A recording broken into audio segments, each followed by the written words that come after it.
میں قربان یا رسول اللہ، میں قربان یا رسول اللہ۔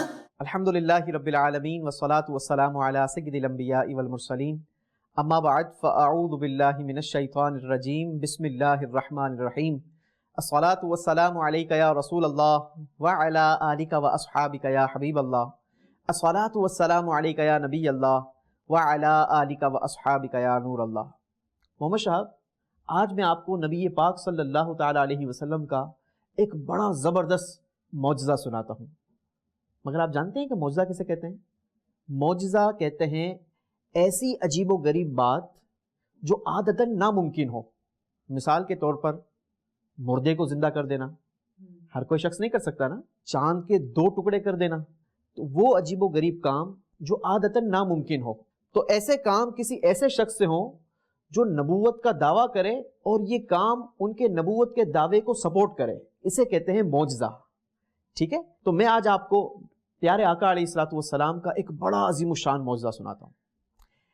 حضرت سیدنا یعلا بن مرہ رضی اللہ تعالیٰ عنہ، یہ بڑے جلیل القدر صحابی ہیں۔ یہ فرماتے ہیں کہ ایک بار میں پیارے آقا صلی اللہ تعالیٰ علیہ وسلم کے ساتھ مجھے سفر کرنا نصیب ہوا، اور ہم ایک جگہ سے گزر رہے تھے کہ راستے میں ایک باغ آیا۔ اس باغ میں ایک اونٹ کنویں سے پانی نکال رہا تھا۔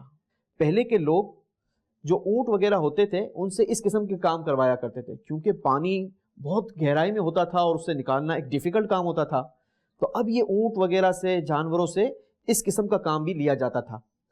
تو اب یہ فرماتے ہیں کہ میں نے دیکھا کہ کنویں سے اونٹ کے ذریعے پانی نکالا جا رہا ہے، لیکن جیسے ہی اس اونٹ نے پیارے آقا صلی اللہ تعالیٰ علیہ وسلم کو دیکھا نا، تو وہ دوڑتا ہوا نبی پاک علیہ السلام کے پاس آ گیا اور آ کر اپنی گردن نبی پاک علیہ السلام کے پاس جھکا دی۔ حضرت یعلا فرماتے ہیں کہ پیارے آقا علیہ السلام نے حکم دیا کہ اس اونٹ کا مالک کون ہے، اسے بلا کر آؤ۔ نبی پاک علیہ السلام کے حکم پر اونٹ کے مالک کو بلایا گیا۔ جب وہ مالک نبی پاک علیہ السلام کے پاس پہنچا نا، تو حضور علیہ السلام نے فرمایا کہ بتاؤ کہ اس اونٹ کو کتنے کا بیچو گے؟ تو وہ کہنے لگا کہ حضور یہ تو آپ تحفتاً لے جائیں، ہم سے گفٹ میں لے جائیں، ہم کیا آپ سے اس کی قیمت وصول کریں گے، لیکن یہ جس کا اونٹ ہے نا، اس کا اور کوئی ذریعہ معاش نہیں ہے، اس کا اور کوئی بزنس نہیں ہے، اس کے پاس کوئی اور ایسا ذریعہ نہیں ہے کہ جس کے ذریعے وہ پیسہ کمائے، لہٰذا اس کا سارا سرمایہ اور اس کی ساری یوں کہا جائے کہ کام کرنے کی جو چیز ہے وہ یہی اونٹ ہے۔ تو ان کے پاس ایسا اور کوئی ذریعہ نہیں ہے، صرف اور صرف یہ اونٹ ہے جس کے ذریعے وہ پیسہ کماتے ہیں۔ تو پیارے آقا علیہ السلام نے فرمایا کہ اس اونٹ نے مجھ سے شکایت کی ہے کہ اس کو کھانا پورا نہیں دیا جاتا، چارہ نہیں دیا جاتا، مگر اس سے کام بہت زیادہ کروایا جاتا ہے۔ تو پیارے آقا علیہ السلام کا یہ کیسا معجزہ ہے، اللہ نے ہمارے آقا علیہ السلام کو کیسی قوت عطا فرمائی ہے کہ جانور بھی آ کر اپنی روداد، اپنی فریاد، اپنی شکایتیں یہ ہمارے آقا علیہ السلام کی بارگاہ میں پیش کرتے ہیں۔